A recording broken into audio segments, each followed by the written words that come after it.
নমস্কার বন্ধুরা, আজকে আমি চলে এসেছি বং কুকিংয়ের আরেকটি নতুন রেসিপি নিয়ে। উনুনটা ধরিয়ে নিচ্ছি। এবার আমি উনুনটা ধরে গেছে, আমি এবার প্রেসার কুকারে মটরগুলো সিদ্ধ করে নেব। প্রেসার কুকারে আমি প্রথমে কিছুটা জল দিয়ে নিয়েছিলাম। এই জলটার মধ্যে এখন মটরগুলো আমি ভালো করে ধুয়ে নিয়েছি। কালকে ভিজিয়ে রেখেছিলাম রাত্রিবেলা, আজকে সকালবেলা এখন এটা সিদ্ধ করে।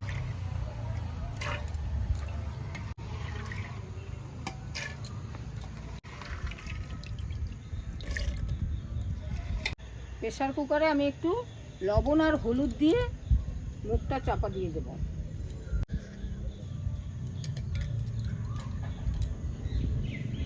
ততক্ষণে তরকারিটা কেটে নিই, যা যা লাগবে।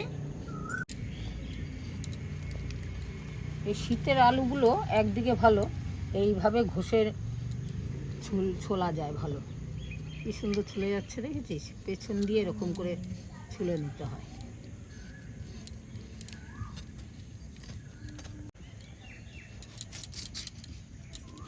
কেটে নেব ডুমো ডুমো করে। এইভাবে আলুগুলো ছোটো ছোটো পিস করে কেটে নিতে হবে। পুরো ধুয়ে নিচ্ছি। নতুন আলুতে খুব বালি থাকে তো একটু বারবার করে ধুতে হয়।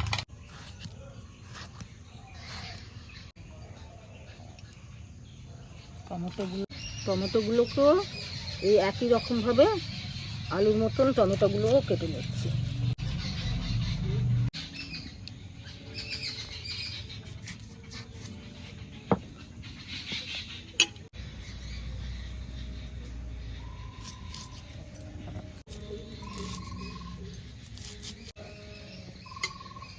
আদাগুলোকে আমি একদম ঝিরিঝিরি করে কুচিয়ে নেব।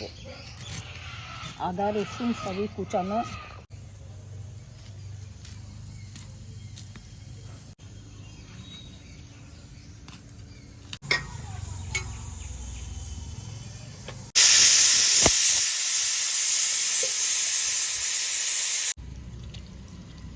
চিকেনগুলোকে আগের থেকেই কুচিয়ে নিয়েছি, কিমা বানিয়ে নিয়েছি।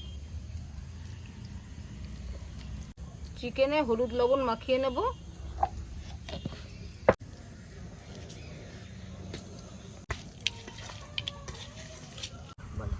কড়াইয়ের মধ্যে তেল দিয়ে নিচ্ছি।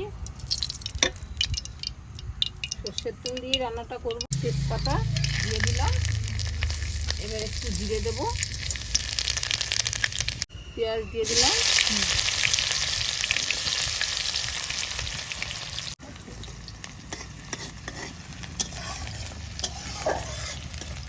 পেঁয়াজটা একটু কষানো হয়ে গেছে, আদা রসুনগুলো দিয়ে দিচ্ছি। দিয়ে দিলাম।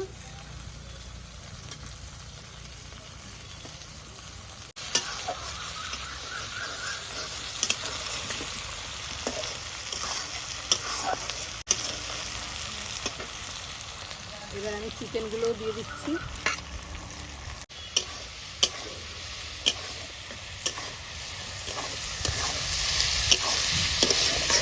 পরিমাণ মতন হলুদ দিয়ে নিলাম। কি মটরের ভিতরে একটু লবণ দেওয়া ছিল, তার জন্য অল্প লবণ দিলাম। 1 চামচ জিরার গুঁড়ো দিয়ে দিচ্ছি। সামান্য লঙ্কার গুঁড়ো দিয়ে দিচ্ছি। টমেটোগুলো দিয়ে দিচ্ছি।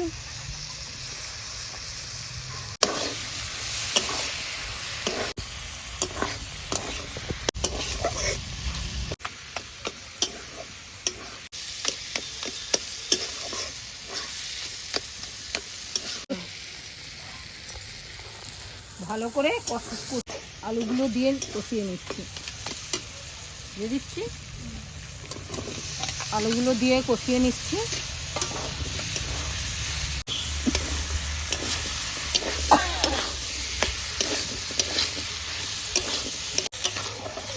কষিয়ে নেওয়ার জন্য একটু জল দিয়ে নিলাম। মটরগুলো সিদ্ধ হওয়া মটর তো, এর জন্য আমরা একটু এই আলুগুলোকে একটু কষিয়ে ঢেকে দিচ্ছি জল দিয়ে।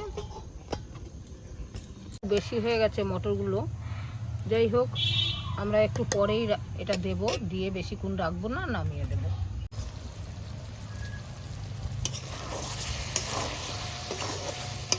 সিদ্ধ হয়ে গেছে আলুগুলো, আলুগুলো সিদ্ধ হয়ে গেছে।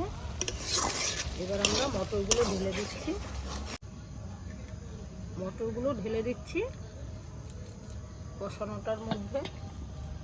এবার আমরা নাড়িয়ে দিচ্ছি, দেখি